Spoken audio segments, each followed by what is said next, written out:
आपको बाल कांड के अंतर्गत दोहा नंबर 220 से हम इसका प्रवचन करेंगे।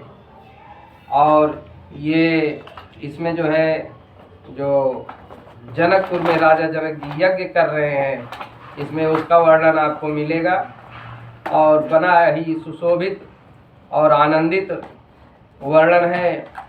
कृपया अपने कानों से सुनकर अपने को बहुभीत करें और अपने को चरितार्थ करें। तो कृपया हम शुरू करने जा रहे हैं, आप जो है इसका आनंद लें।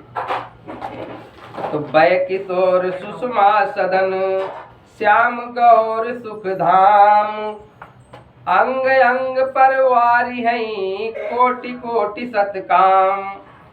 इनकी किशोरावस्था है, ये शोभा के घर हैं, श्याम और गौरवर्ण सुख के स्थान हैं। इन दोनों के अंग अंग पर करोड़ों कामदेव न्यौछावर करने चाहिए। ये वहाँ की सुंदरियाँ, जनकपुर की महिलाएं राम और लक्ष्मण के बारे में कह रही हैं।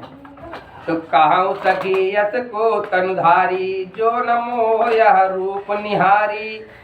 पौष प्रेम बोली मृदु बानी, जो मैं सुनी सो सुनहु सयानी।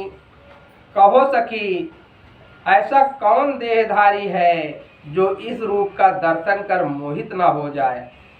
कोई दूसरी सखी प्रेम से कोमल बाणी में बोली, हे चतुर सखी मैंने सुना है, तो जो सुना है एक दो दशरथ के ढोड़ा, बाल मरालन के कल जोटा। मुनि कौशिक मख के रखवारे, जिन रन अजिर निशाचर मारे। ये दोनों महाराजा दशरथ के पुत्र हैं।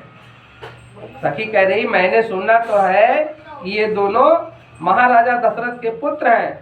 राजहंसों की सी सुंदर जोड़ी है। इन्होंने विश्वामित्र मुनि के यज्ञ की रक्षा की है और रण में राक्षसों को भी मारा है। तो श्याम गात कल कंज बिलोचन, जो मारीच सुमुज मधुमोचन। कौसल्या सुत सो सुख खानी, नाम राम धन सायक पानी। जिनका श्याम शरीर और सुंदर कमल के समान नेत्र हैं, जो मारीच और सुबाहु के अहंकार को दूर करने वाले हैं, जो धनुष बाण हाथ में लिए हैं और सुख की खान है, वे कौशल्या के पुत्र हैं। इनका नाम राम है। गौर किशोर बेसुबर काछे, कर सर चाप राम के पाछे। लक्ष्मण नाम राम लघु भ्राता, सुन सकिता सुमित्रा माता। जो गोरे रंग के किशोर अवस्था वाले सुंदर वेश बनाए और हाथ में धनुष बाण लिए राम के पीछे जा रहे हैं, उनका नाम लक्ष्मण है। सुनो सखी, ये राम जी के छोटे भाई हैं और इनकी माता जी का नाम सुमित्रा है। तो विप्र काजु करि बंधु दो, मग मुनि बधु धारी। आए देखन चाप मख, सुनि हर्षि सब नारी। ये दोनों भाई विप्र कार्य सिद्ध कर मार्ग में गौतम पत्नी अहिल्या का उद्धार करके धनुष यज्ञ देखने आए हैं। ये सुनकर स्त्रियां प्रसन्न हुई। देखी राम छवि को एक कहाई, जोग जान की यह बरुआई। जो सखी नहीं देख नर नाहु, प्रण परि परिहरि हटि करई विवाहु। राम जी की छवि देखकर कोई एक सखी कहने लगी कि जानकी जी के योग्य तो यही वर है। राम जी को देखकर कोई एक सखी कहने लगी कि जानकी जी के योग्य तो यही वर है। तो है हे सखी, जो इन्हें राजा देखे तो अपना प्रण छोड़कर हट से जानकी का विवाह इन्हीं के साथ करे। तो को कहे भूपति पहचाने, मुनि समेत सादर सन्माने। सखी परंतु पुन पनुराव न तजई, विधिवश हटिया विवेक भजई। कोई कहने लगी इन्हें राजा ने पहचान लिया है और मुनि समेत आदर से इनका सत्कार किया है, परंतु हे सखी, राजा अपनी प्रतिज्ञा नहीं छोड़ेंगे। वो भाग्यवश हठ से अविचार ही धारण किए हैं। को कह जाओ भल आई विधाता, सबका सुनिए उचित फलदाता। तो जान के मिलहि बरुएहु, नाहिन आलिया संदेहु। राजा जनक जी की प्रतिज्ञा की कथा ऐसी है कि एक समय राजा जनक जी ने शिव जी का बड़ा तप किया। तब शिव जी ने प्रसन्न होकर उनसे कहा कि वर मांगो। तब जानकी जनक जी बोले, हे स्वामी, जिन ईश्वर को वेद नीति कहकर बखान करते हैं उन्हीं को मैं प्रत्यक्ष देखूं, यही वर दीजिए। यह सुनकर शिव जी ने उनको एक धनुष दिया और कहा कि नित्य प्रति इसकी पूजा करना तो तुमको भगवान यहीं आकर मिलेंगे। तो राजा जनक नित्य नियम से उस धनुष की पूजा करने लगे। एक दिन सीता जी ने धनुष के निकट जाकर खेल में ही वो धनुष उठा लिया।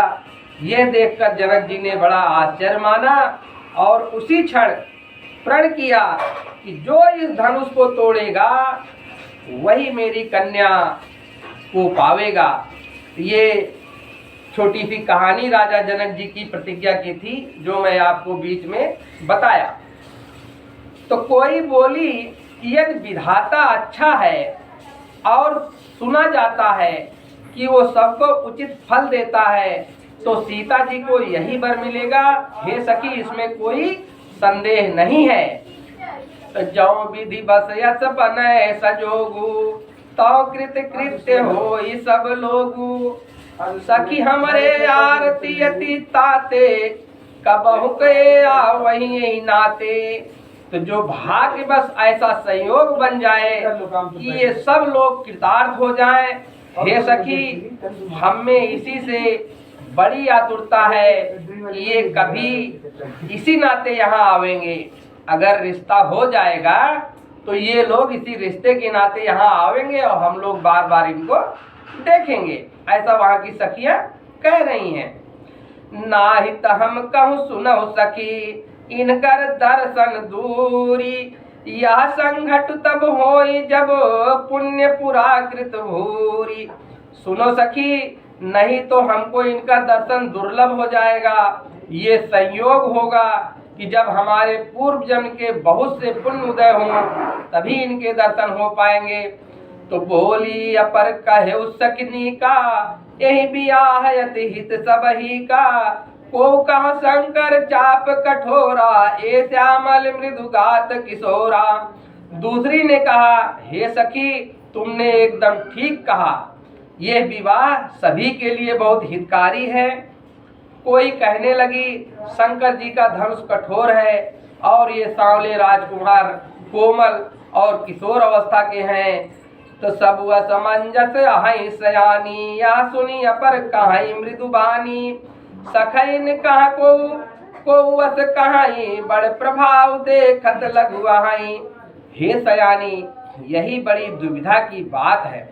ये सुनकर अन्य स्त्री कोमल वाणी से कहने लगी, हे सखी, कोई कोई इनके संबंध में ऐसा कहते हैं कि ये देखने में तो छोटे हैं परंतु इनका प्रभाव बहुत बड़ा है। परतिचा सुपद पंकज धूरी, तरी अहिल्या कृति अघभूरी। सो करी है बिनु शिव तनु तोरे, या प्रतीति परिहरि नहीं भोरे। जिनके चरणों की रज छूकर घोर पाप करने वाली अहिल्या तर गई, वो क्या धनुष तोड़े बिना रहेंगे? ऐसा विश्वास भूल करके भी नहीं छोड़ना। तो जय बिरंची रज सिंह सवारी, त्य श्यामल बरु रचु बिचारी। तासु बचन सुनी सब हर्षानी, ऐसे ही हो कहाई मृदुबानी। जिस ब्रह्मा ने सीता जी को संवार कर बनाया है, उसी ने विचार कर ये श्याम सुंदर दुल्हा भी रचा है।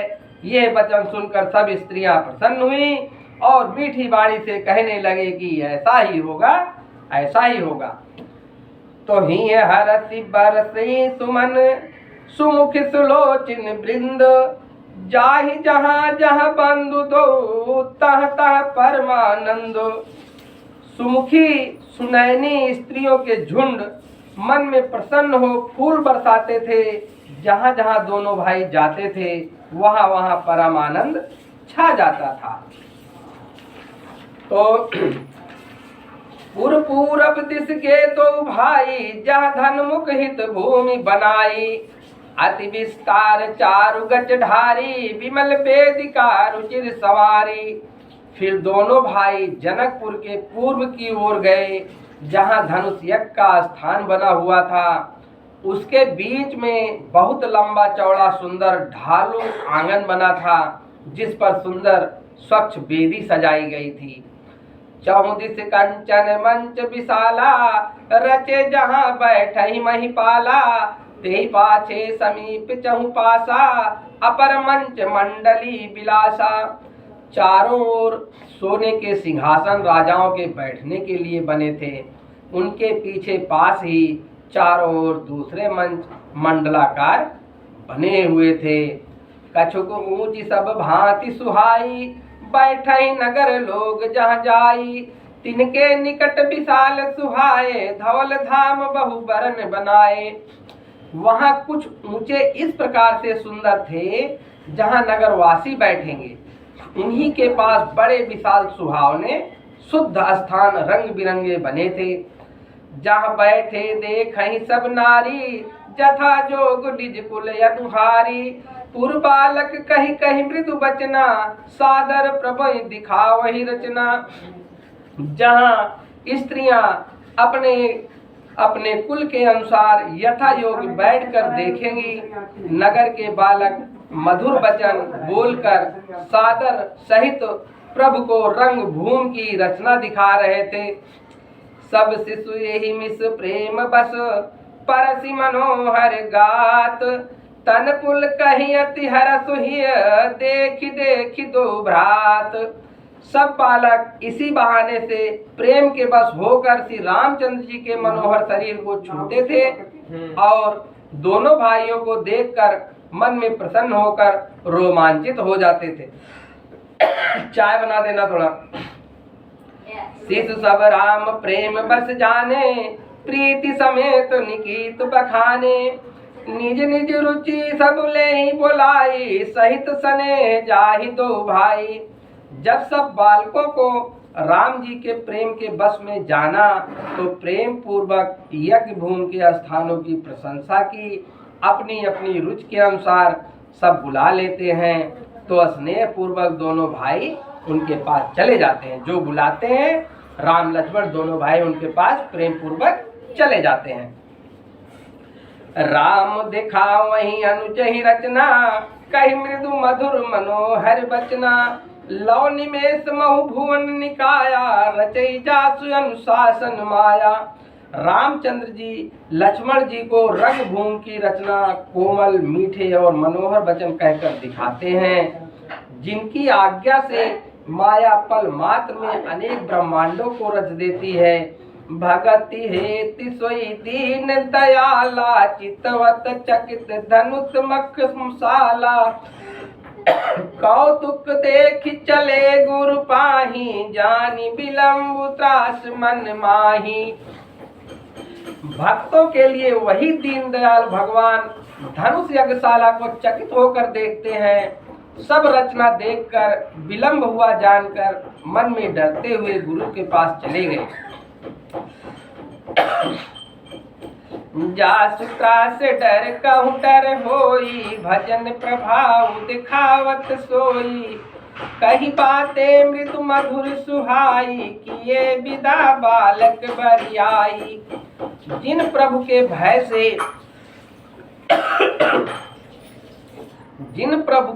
से डर को भी डर लगता है वही भगवान भजन का प्रभाव दिखाते हैं। उन्होंने कोमल मधुर और सुहावनी बातें कहकर जबरदस्ती सब बालकों को विदा किया। सभय सप्रेम विनीत यति सकुच सहित दो भाई। गुरुपद पंकज नाई सिर बैठे आय सुपाई। फिर भय, विनय, प्रेम और संकोच के साथ दोनों भाई गुरु के चरणार बिंदों में प्रणाम कर उनकी आज्ञा पाकर बैठ गए। नित प्रवेश मुनि आय सुदीना, सबहि संध्या बंदन कीना। कहत कथा इतिहास पुरानी, रुचिर रजन जुग जाम सिरानी। तब रात्रि का प्रवेश जान मुनि ने आज्ञा दी। तब सबने संध्या बंदन किया। फिर मुनि को पुरानी कथा और इतिहास कहते हुए सुंदर रात दोपहर बीत गई। मुनिवर शयन कीनि तब जागी, लगे चरण चापन दो भाई। जिनके चरण सरोरुह लागी, करत विविध जप जोग विरागी। तब श्रेष्ठ मुनि जाकर सोए। दोनों भाई पांव दबाने लगे। जिनके चरणार बिंदों के लिए वैराग्यवान पुरुष भी अनेक प्रकार का जप और योग करते हैं, वो दोनों भाई मुनि के चरणों को दबाने लगे। ते दो बंधु प्रेम जनु जीते, गुरुपद कमल पलोटत प्रीते। बार बार मुनि आज्ञा दीनी, रघुवर जाई शयन तब कीनी। वे ही दोनों भाई मानो प्रेम से जीते हुए प्रेम पूर्वक गुरु के चरण कमल दबा रहे हैं। मुनि ने बार बार आज्ञा दी। तब श्री रामचंद्र जी ने जाकर शयन किया, लेकिन लक्ष्मण जी तब भी नहीं शयन किए। गुरु की आज्ञा पाकर राम तो सो गए, लेकिन लक्ष्मण जी तब भी नहीं सोए। चापर चरर लखन उर लाए, सभय सप्रेम परम सचु पाए। पुनि पुनि प्रभु कहा सो वहु ताता, पौड़े धरि उर पद जल जाता। लक्ष्मण जी भय और प्रेम सहित मन लगाकर परमानंद का अनुभव करते हुए प्रभु के चरण दबाने लगे।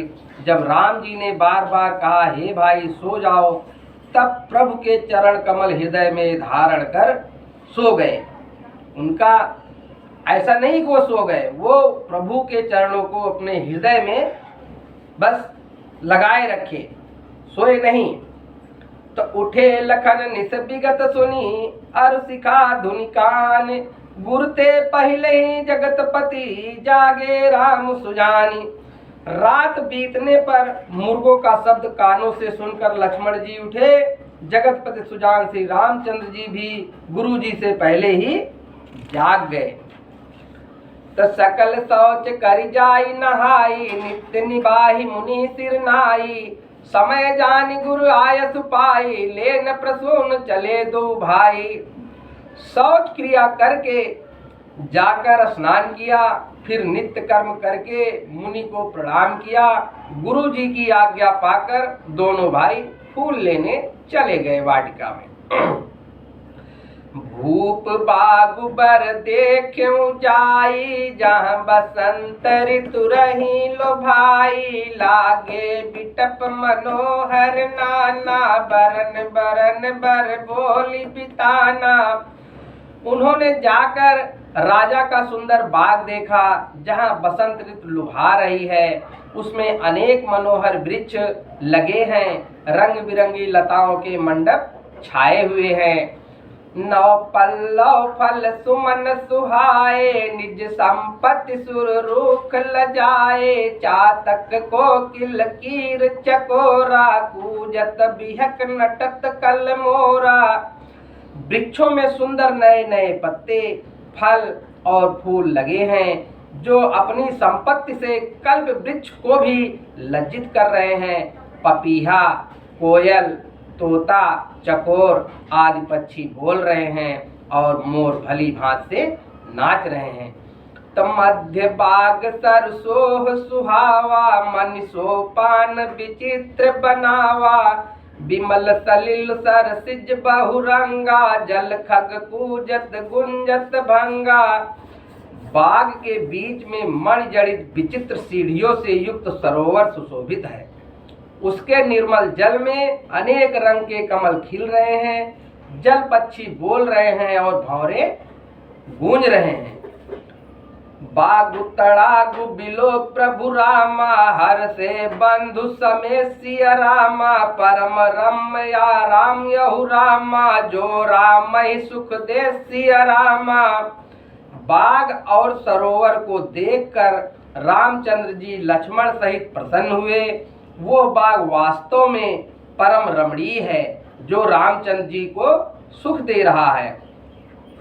तो चौदिस चितई पूछ माली गन, लगे लेन दल फूल मुदित मन, तेहि अवसर सीता तह आई, गिरिजा पूजन जननी पठाई। चारों ओर देखकर मालियों से पूछकर प्रसन्न मन से वे पुष्प लेने लगे। उस समय पार्वती जी वंश का पूजन करने के लिए माता की भेजी हुई सीता जी वहां आई। यहाँ थोड़ा समझने वाली बात है कि जब चारों ओर देखकर मालियों से पूछकर प्रसन्न मन से रामचंद्र जी पुष्प लेने लगे, उसी समय पार्वती जी वंश का पूजन करने के लिए, यानी कि राजा जनक जी के यहाँ कोई शुभ कार्य होता था उस टाइम, तो वो पार्वती जी की पूजा करने के बाद ही होता था। तो उनको, सीता जी को उनकी माता जी ने पुष्प लेने के लिए भेजा था पार्वती जी की पूजा करने के लिए। तो सीता जी भी वहां आई।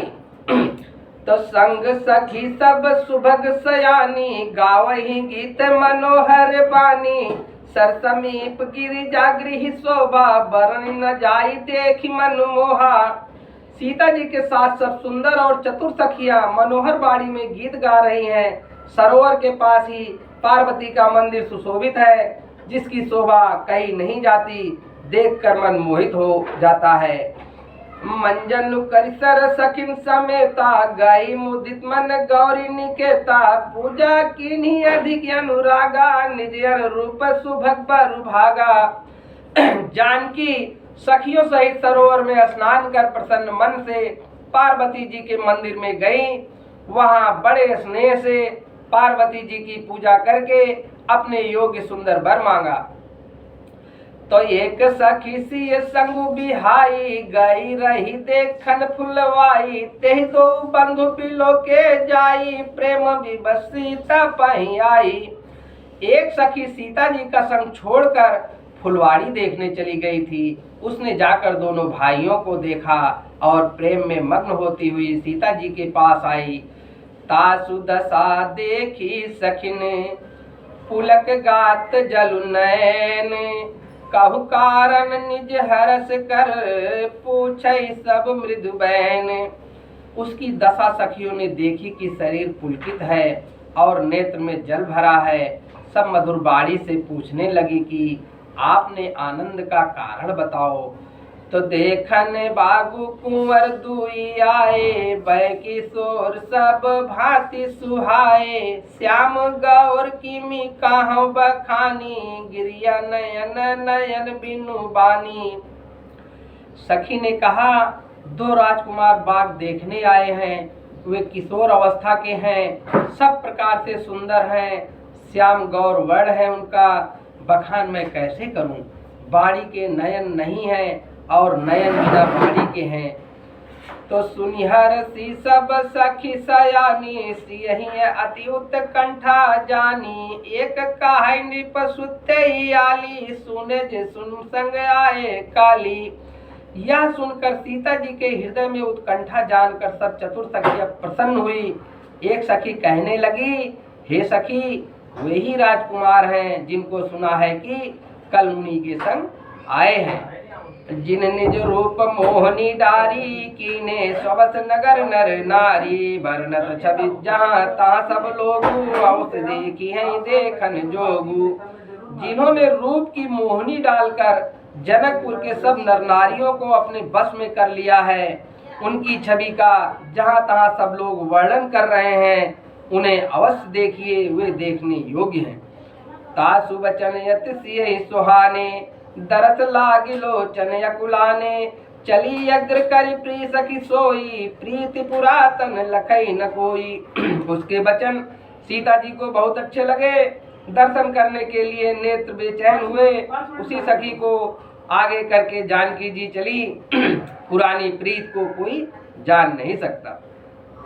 सुमिर सिय नारद वचन उपजी प्रीति पुनीत, चकित बिलोकति सकल दस जन सिमि सिमि भीत। नारद जी के वचनों को स्मरण करके सीता जी के हृदय में पवित्र प्रीत उत्पन्न हुई और चकित होकर चारों ओर देखने लगी, मानो मृगी डर कर इधर उधर देख रही हो। हिरनी जो है, जैसे हिरनी डर कर इधर उधर देखती है, वैसे सीता जी जो है प्रीति बस इधर उधर देख रही है, कहीं से एक झलक राम जी की दिख जाए। तो नारद जी सीता जी से ये कहकर गए थे कि रघुनाथ जी से फूल वाटिका में तुम्हारा प्रथम मुलाकात होगी। ये नारद जी सीता जी को पहले ही बता चुके थे, इसलिए सीता जी एक मृगनी की तरह, एक हिरणी की तरह इधर उधर देख रही थी।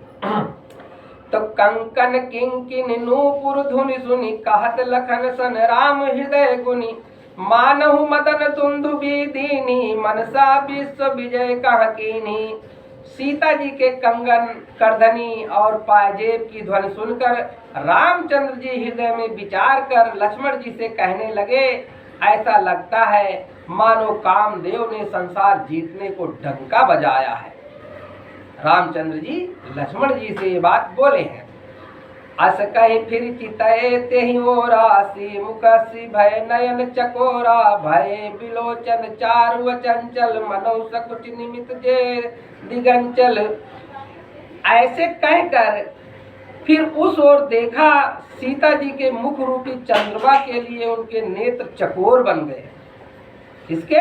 रामचंद्र जी के। रामचंद्र के नेत्र सीता जी के मुख को देखकर उनके जो है मुख रूपी चंद्रमा के लिए चकोर बन गए। सुंदर नेत्र स्थिर रह गए, मानो महाराज नीम ने लजाकर पलकों पर से अपना निवास छोड़ दिया है। जैसे चंद्रमा को चकोर देखता ही रह जाता है, वैसे आज रामचंद्र जी सीता जी को जब पहली बार देख रहे हैं तो वो देखते ही रह गए। अरे देख सी शोभा सुख पावा, हृदय सराहत बचन नावा। जन बिरंच सब निज निपुनाई, बिरच विश्व कहाँ प्रगति दिखाई। सीता जी की शोभा देखकर राम जी ने सुख पाया, मन में उसकी बड़ाई करते हैं, पर मुख से कहते नहीं बनता, मानो ब्रह्मा ने अपनी सब चतुरता रचकर संसार में प्रत्यक्ष दिखाई हो। सुंदरता कहूँ सुंदर करई, छबगिरी दीप शिखा जनु बरई। सब उपमा कवि रहे जुठारी, कई पटरो विदेह कुमारी। वाह! कौन? सीता जी की शोभा। सीता जी की शोभा सुंदरता को भी सुंदर करती है, मानो कांति रूपी भवन में दीपक की ज्योति हो रही हो। सब उपमाएं तो कवियों ने झूठी कर डाली है, मैं सीता जी की उपमा किससे दूं? सीता जी उस समय उनको इतनी सुंदर दिख रही थी भगवान राम को। तस्सी शोभा ही बरनि प्रभु, आपन दशा विचारी। बोले सुचि मन अनुज सन, बचन समय अनुहारी।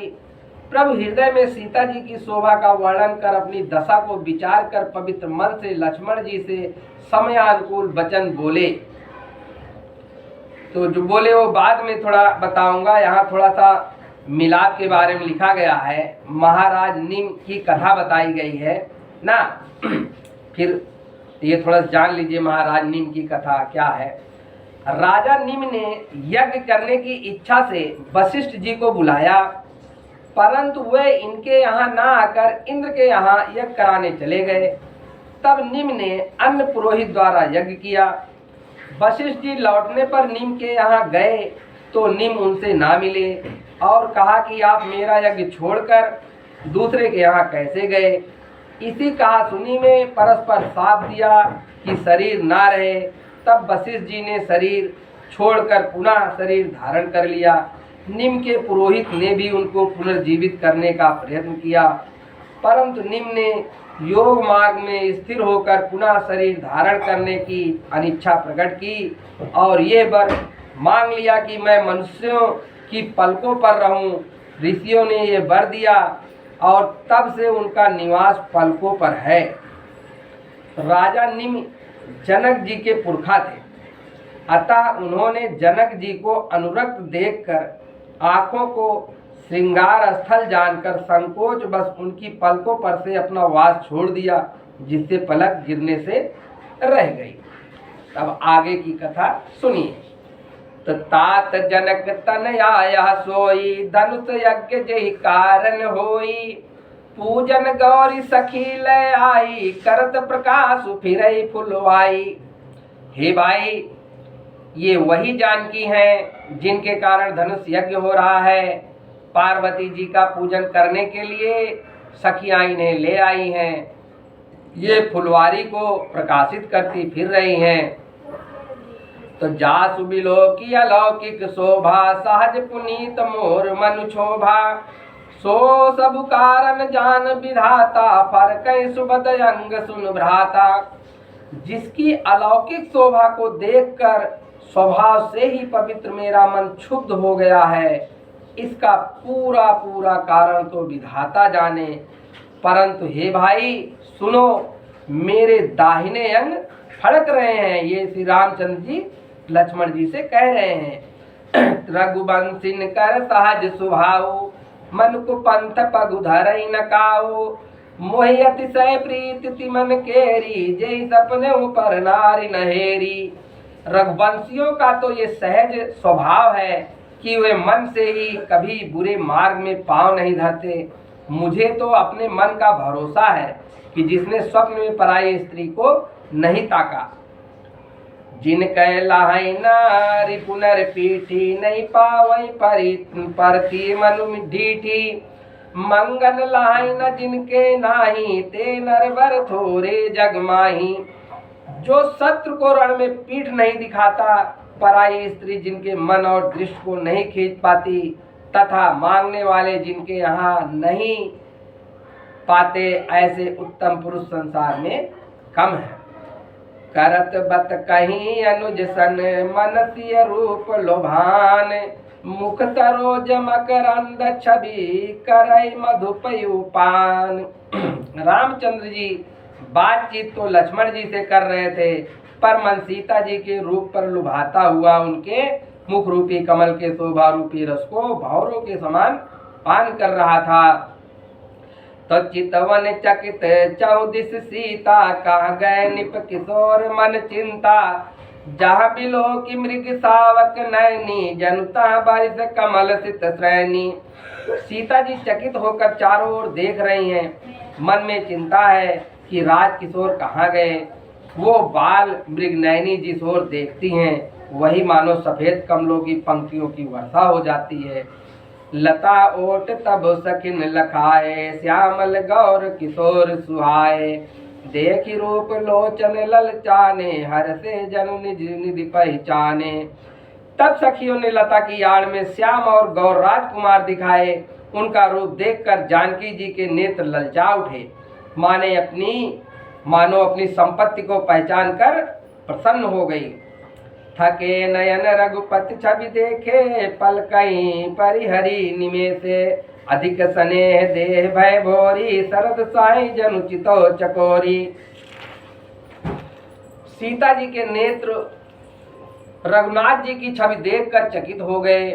पलकों ने भी गिरना छोड़ दिया। अधिक स्नेह के कारण विह्वल हो गई, मानो चकोरी शरद ऋतु के चंद्रमा को देख रही हो। लोचन मगरा मयूर यानी, दीने पलक कपाट सयानी। जब सी सकिन प्रेम बस जानी, कई न सकई कछु मन सकुचानी। नेत्रों के मार्ग से धन्यवाद। नेत्रों के मार्ग से राम जी को हृदय में लाकर सयानी सीता जी ने पलक रूपी किवाड़ बंद कर लिए। जब सहेलियों ने जानकी जी को प्रेम के बस में जाना, तब वे मन में सच्चाई कुछ कह न सकी।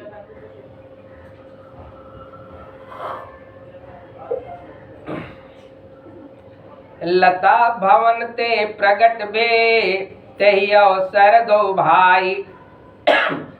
निक से जन जुग विमल विदु, जलद पटल बिल गाय। उसी समय लता कुंज में से दोनों भाई प्रकट हुए, मानो दो निर्मल चंद्रमा बादल रूपी पट को खोलकर निकल आए हों। शोभा शिव सुभग दो वीरा, नील पीत जल जाब शरीरा, मोर पंख सिर सोहतनी के, गुच्छ बीच बीच कुसुम कली के। दोनों सुंदर भाई शोभा की सीमा है, नीले और पीले कमल के समान शरीर है, सिर पर मोर पंख सुशोभित है, उनके बीच बीच में फूलों की कलियों के गुच्छे गुथे हुए हैं।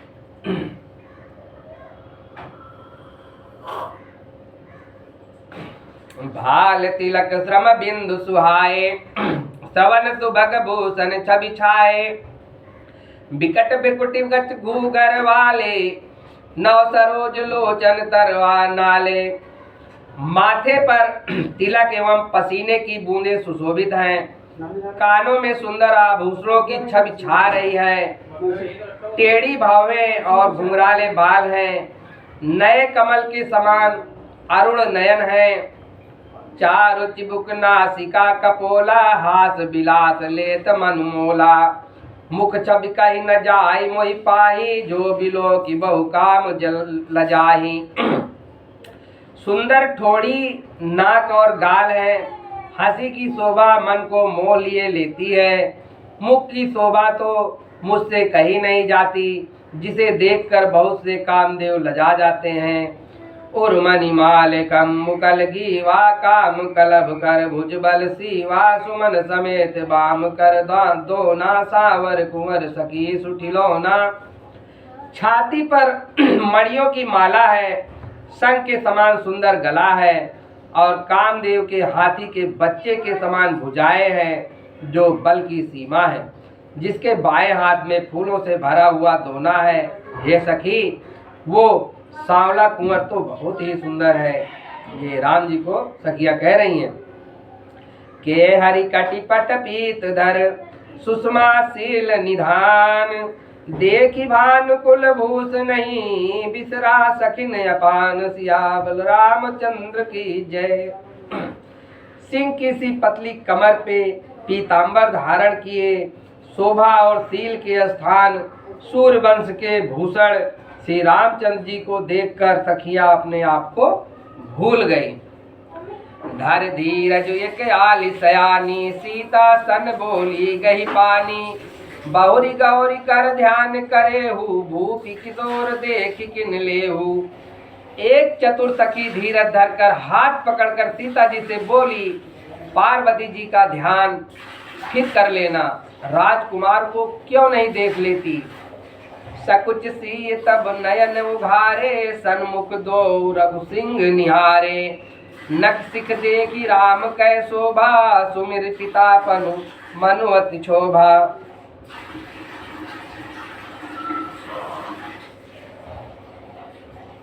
तब सीता जी ने सकुचाकर आंखें खोली और अपने सामने दोनों रघुवंशी सिंहों को देखा।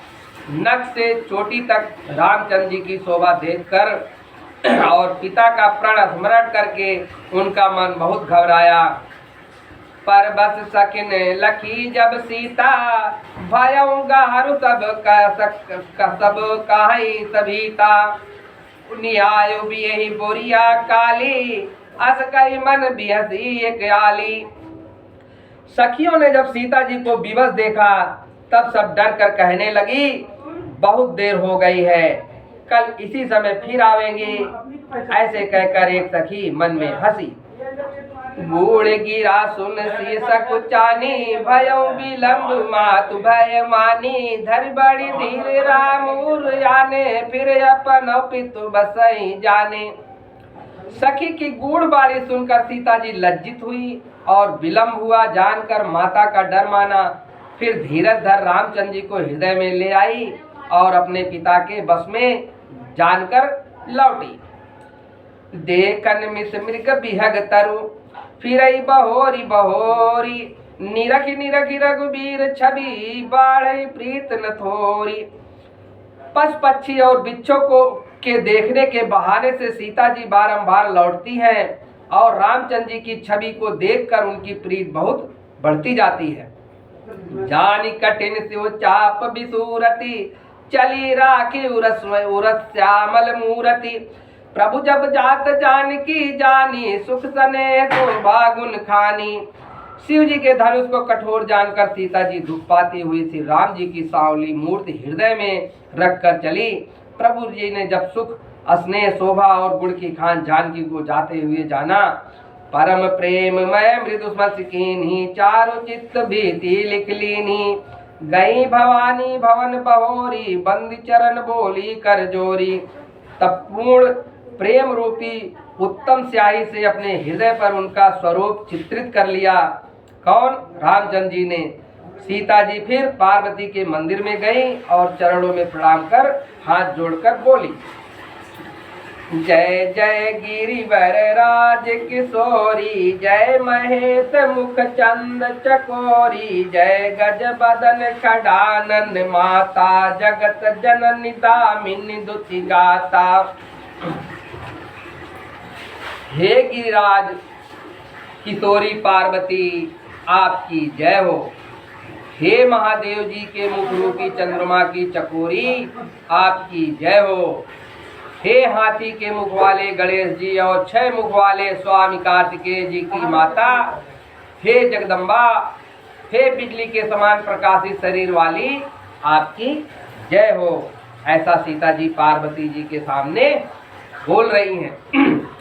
नहीं तो आदि मध्य अवसाना, अमित प्रभाव वेद नहीं जाना। भव भव विभव पराभव कारिणी, विश्व विमोहनी स्वबस विहारिणी।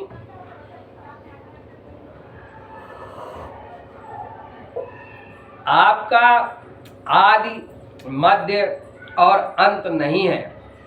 वेद भी आपकी महिमा को नहीं जानते। आप संसार को उत्पन्न पालन और नाश करने वाली हैं।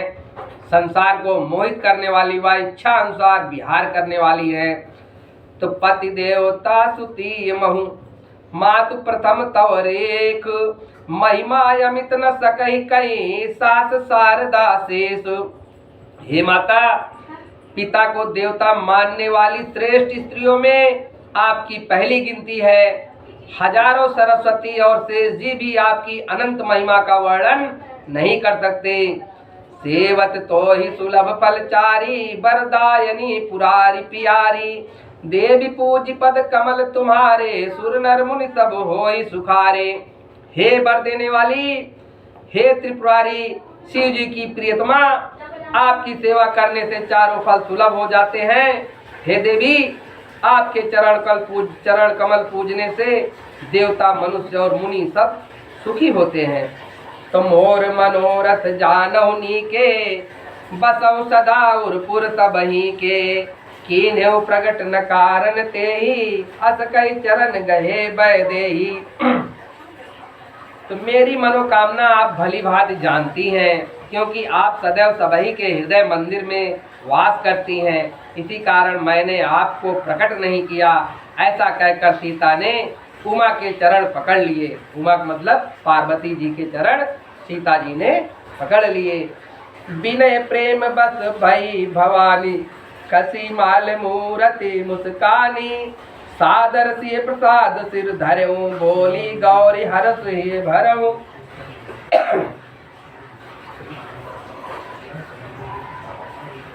तो श्री पार्वती जी सीता जी की विनती और प्रेम के बस हो गई। उनकी माला खिसक पड़ी और मूर्ति मुस्काने लगी। उसको सीता जी ने आदर सहित सिर पर धारण कर लिया। जो पार्वती जी के गले से माला आई, उसको सीता जी ने अपने गले में धारण कर लिया। पार्वती का हृदय आनंद से भर गया और वह बोली, सुन सी सत्य आशीष हमारी, पूजी मन कामना तुम्हारी। नारद बचन सदा सुचि साचा, सो वर मिलई जाहि मनुराचा। हे सीता, हमारी सच्ची आशीष सुनो, तुम्हारी मनोकामना पूर्ण होगी। नारद जी का वचन सदैव पवित्र और सत्य है। वही वर तुम्हें मिलेगा जिसमें तुम्हारा मन अनुरक्त हो गया है। अरे मन ताहि राच्यु मिलई, सो वर सजत सुंदर सांवरो। करुणा निधान सुजान शील, स्नेहु जानत रावरो। यही भांति गौरी आशीष सुनसी, साहित्य ही सरहर सियली। तुलसी भवानी पूज पुनि पुनि मुदित मन मंदिर चली।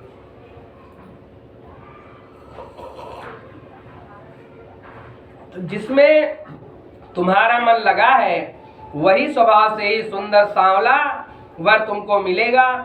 वो करुणा निधान तथा सर्वज्ञ है, तुम्हारे शील और स्नेह को जानता है। इस भांति पार्वती जी की आशीष सुनकर सखियों सहित सीता जी हृदय में प्रसन्न होती हुई तुलसी भवानी को पूज कर अपने घर को चली। जानी गौरी अनुकूल हर सुन जाई कही, मंजुल मंगल मूल बाम अंग पर कन लगे। पार्वती को अनुकूल जानकर सीता जी के हृदय में जो आनंद हुआ वो कहा नहीं जा सकता।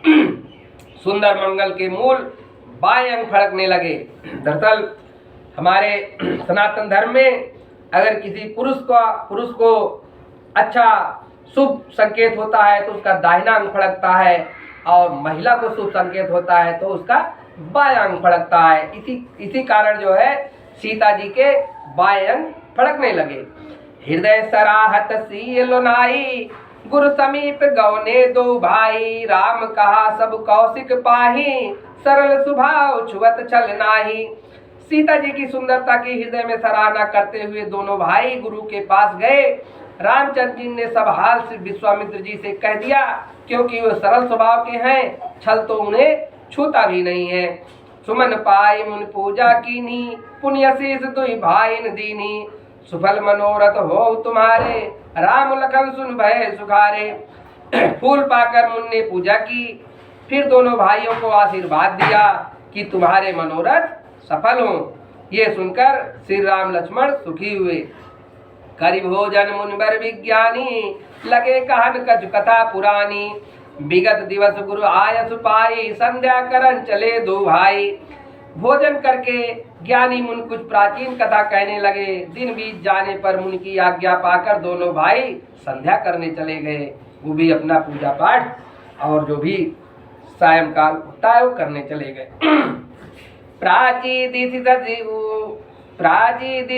उयौ सुहावा, सी मुख सरस देखि सुख पावा। बहुरी विचार कीन मन माही, सी बदन सम हिम कर नाही। पूर्व दिशा में सुंदर चंद्रमा उदय हुआ। श्री राम जी ने उसको सीता के मुख के समान देखकर सुख पाया। फिर मन में विचार किया कि सीता जी के मुख के समान ये चंद्रमा नहीं है, क्योंकि ये उतना सुंदर नहीं हो सकता। जनम सिंधु पुनि बंधु विसु, दिन मलिन सकलंक। सिय मुख तमता पाव किमी, चंद्र बापुरो रंक। जन्म खारे समुद्र से, फिर विष इनका भाई, दिन के तेजहीन और कलंकी ऐसा बेचारा चंद्रमा सीता जी के मुख की बराबरी कैसे पा सकता है। ये श्री रामचंद्र जी चंद्रमा के बारे में कह रहे हैं, क्योंकि ये जब निकलता है तो ये मान के चल रहे हैं कि ये समुद्र से निकलता है जिसका पानी खारा होता है। और फिर विष इनका भाई, तो जो सूरज इतना तेज जो है होता है, विष उगलता है, इतना जो है गर्मी देता है, वो उनका भाई मान रहे हैं।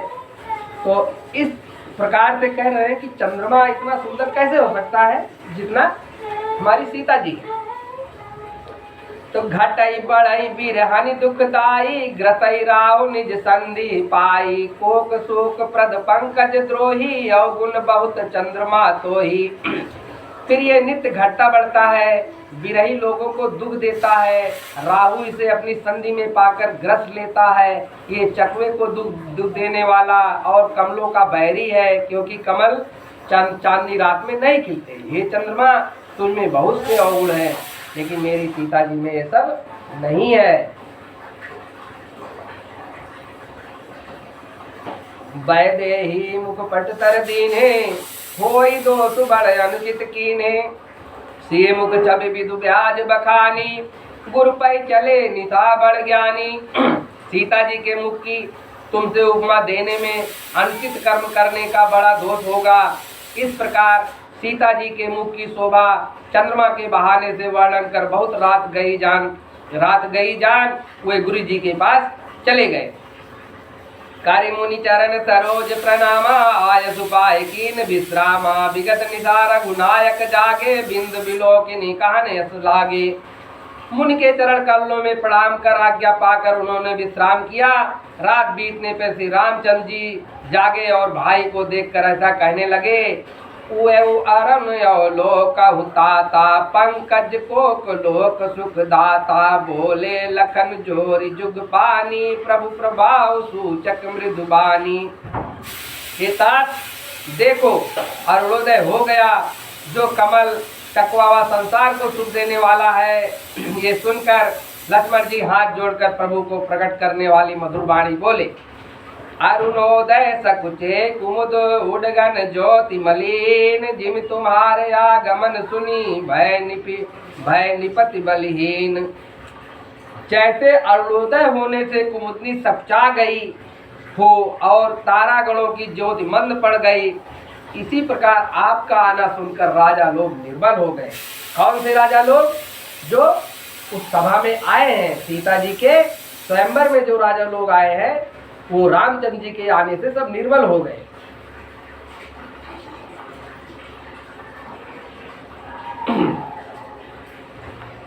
निप सब नकद करें उजियारी टारी न सकें चाप तम भारी। कमल कोक मधुकर खग नाना हर से सकल निसी अवसाना। सब राजा लोग तारों के समान उजाला करते हैं, परंतु वे धनुष रूपी घोर अंधकार को नहीं मिटा सकते। कमल चकवा भौरे और अनेक पक्षी रात बीत जाने पर जैसे प्रसन्न हो जाते हैं, ऐसे ही प्रभु सब भगत तुम्हारे होइहे टूटे धनुष सुखारे। उयव भानु बिनु श्रमतम नासा दूरे नकद जग तेजु प्रकाशा। इसी प्रकार हे स्वामी, आपके सब भक्त धनुष टूटने पर सुखी होंगे। सूर्य के उदय होने के बिना परिश्रम अंधकार का नाश हो गया, तारे छिप गए, संसार में तेज का प्रकाश फैल गया। रवि निज उदय व्याज रघुराया प्रभु प्रताप सब निपन दिखाया। तब भुज बल महिमा उद्घाटी प्रगति धनु विघटन परिपाटी। हे रघुनाथ जी, सूर्य ने अपने उदय होने के बहाने से आपका प्रताप सब राजाओं को दिखलाया है। आपकी भुजाओं के बल को प्रकट करने के लिए ही धनुष तोड़ने की प्रथा चली है। बंधु बचन सुनि प्रभु मुस्काने होय सूची सहज पुनीत नहाने। नित्य क्रिया कर गुरु पही आए चरण सरोज सुभग सिरनाए। भाई के वचन सुनकर प्रभु मुस्कुराए। फिर शौच क्रिया से निवृत्त होकर स्वभाव से ही पवित्र राम जी ने स्नान किया। वो नित्य कर्म करके गुरु के पास आए, उनके चरणों में मस्तक नवाया। सतानंद तब जनक बुलाए कौशिक मुनि पाए तुरंत पठाए। जनक विनय तिन आई सुनाई हर से बोल लिए दो भाई।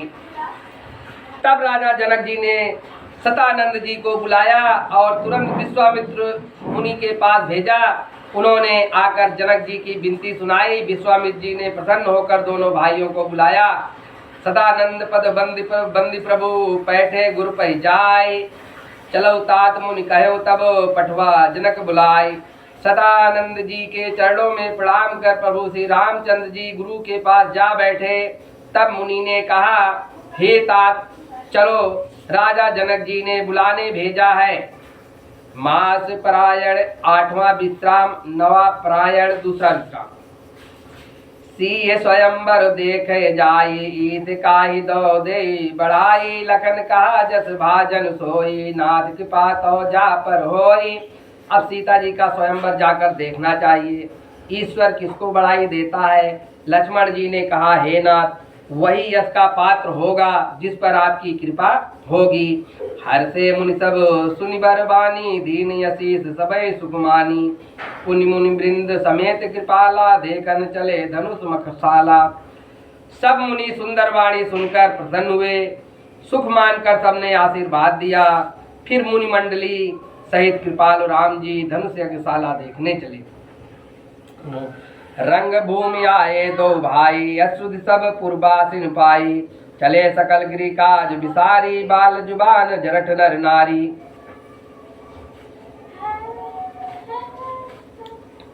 रंग भूमि में दोनों भाई आए हैं। ये समाचार जब नगरवासियों ने पाया तो सब बालक युवा बूढ़े नर नारी सभी घर का काम छोड़कर चले आए। कहाँ चले आए? वहाँ जहाँ पे स्वयंवर हो रहा था, देखने के लिए राम और लक्ष्मण को।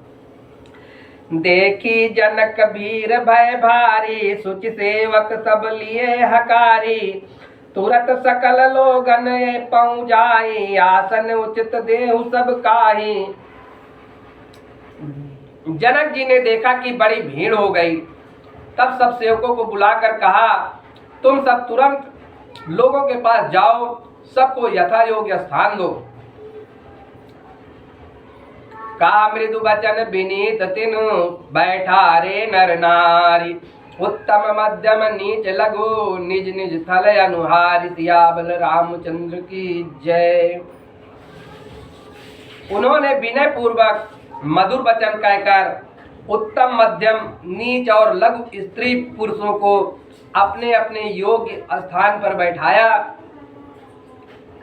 राजकुमार ते अवसर आए, मनो मनोहर ता तन छाए। गुण सागर नागर बरवीरा, सुंदर श्यामल गौर शरीरा। उसी समय राजकुमार आ पहुंचे, मानो मनोहरता उनके शरीरों पर छाई हो। वे गुणों के समूह, चतुर, सूरवीरों में श्रेष्ठ, सुंदर और गोरे शरीर वाले हैं। राज समाज विराजत रूरे, उड़गन मौजन जुगु विदुपुरे। जिनके रही भावना जैसी, प्रभु मूरत दिन देखी तैसी। वे राजाओं के समाज में सुशोभित हैं, जैसे तारागणों में दो पूर्ण चंद्रमा हो। जिनकी जैसी भावना थी, उन्होंने प्रभु की मूर्ति वैसी ही देखी। देखई रूपी महारण धीरा, मनौ वीर रसुधरे शरीरा। डरे कुटिल नृप प्रभु निहारी, मनौ भयानक मूर्ति भारी। बड़े रणवीर राजा प्रभु को ऐसा देख रहे हैं, मानो वीर रस शरीर धारण किया है। कुटिल राजा प्रभु को देखकर डरे, मानो बड़ी भयानक मूर्ति हो। रहे असुर छल छोनिक वेसा, तिन प्रभु प्रगट काल सम देखा। पूर्वासिन देखे दो भाई, नरभूषण लोचन सुखदाई। जो असुर छल से राजाओं के वेश में वहां बैठे थे, उन्होंने प्रभु को प्रत्यक्ष काल के समान देखा। पूर्ववासियों ने दोनों भाइयों को मनुष्यों में श्रोमणी और नयनों को सुख देने वाले देखा। नारी बिलो कहीं हरत ही, निज निज रुचि अनुरूप। जन सोहत श्रृंगार धरी, मूर्ति परम अनूप। स्त्रियां हृदय में प्रसन्न हो अपनी अपनी रुचि के अनुसार देख रही हैं, मानो श्रृंगार रस बहुत सुंदर मूर्ति धारण किए शोभायमान है। विदुषण प्रभु विराट में दीसा, बहुमुख कर पग लोचन सीसा। जनक जाति अवलोक कैसे, सज्जन सगे प्रिला गई जैसे। पंडितों ने प्रभु को विराट रूप में देखा, जिसके बहुत से मुख, चरण, हाथ, नेत्र और सिर है। जानकी जी के सजातियों ने अपने सगे प्रियजनों के समान देखा।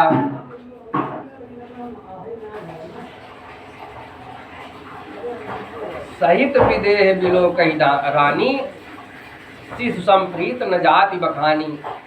जोगिन परम तत्वमय भाषा, शांत शुद्ध सम सहज प्रकाशा। जनक सहित रानियां उनको पुत्र के समान देखने लगी। उनकी प्रीत का वर्णन नहीं किया जा सकता। योगियों को वे शांत शुद्ध, एक रस और स्वभाव से ही प्रकाशित परम तत्व के रूप में देखे। हरि भगतन देखे दो भ्राता, इष्ट देव सब सुखदाता। राम चितो भाई जी सिया, सो सने सुख नहीं कथनिया। हरि भक्तों को दोनों भाई इष्ट देव के समान सब सुख देने वाले जान पड़े। सीता जी श्री रामचंद्र जी को जिस भाव से देख रही थी, वह स्नेह और सुख तो कहा ही नहीं जा सकता। पूर्व अनुभवति न कही तक सो, कवन प्रकार कहे कवि को। यही विद रहा जाहि जस भाव, ते तस देखो कौशल राव।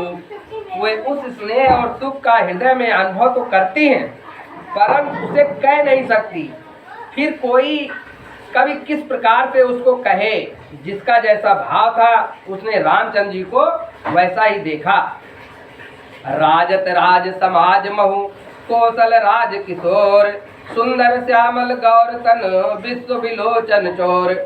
सावले और गोरे शरीर वाले और संसार के नेत्रों को चुराने वाले अयोध्या नरेश के कुमार राजसभा में सुशोभित हैं। सहज मनोहर मूरत दो, कोटि काम उपमा लघु सोऊ। शरद चंद्र निंदक मुखनी के, नीरज नयन भाव तेजी के। दोनों के स्वरूप स्वभाव से ही मन को हरने वाले हैं। करोड़ों कामदेवों की उपमा भी उनके आगे तुच्छ है। शरद पूनों के चंद्रमा के को लजाने वाला सुंदर मुख और कमल के समान मन भावने नेत्र है। चितवनी चारु मार मनुहारी, भावत हृदय जात नहीं बारी।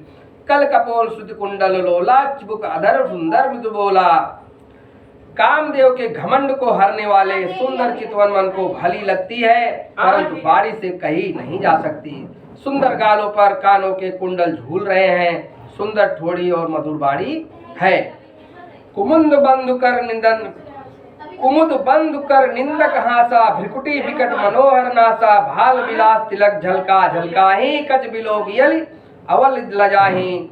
चंद्रमा की किरणों को लजाने वाली हंसी, कमान के समान टेढ़ी भौएं और मनोहर नासिका है। चौड़े मस्तकों पर तिलक झलक रहे हैं और बालों को देखकर भौरों की पाती लजा रही है। पीत चौतनी सिरनी सुहाई, कुसुम कली बिच बीच बनाई। रेखे रुचिर कुंभकल गीवा, जनु त्रिभुवन सुषमा की सीवा। पीली चौकनी टोपियां सिरों पर सुशोभित है, जिन पर फूलों की कलियां बनाई हुई है। शंख के समान सुंदर कंठ में मनोहर तीर रेखाएं हैं, जो मानो तीनों लोगों की सुंदरता की सीमा है। कुंजत मणिकंठा कलित उरन तुलसी का माल, वृषभ कंद को हरिठवनी बल निधि बाहु विशाल। क्या बंद हो गई क्या? बंद करो। कर दो।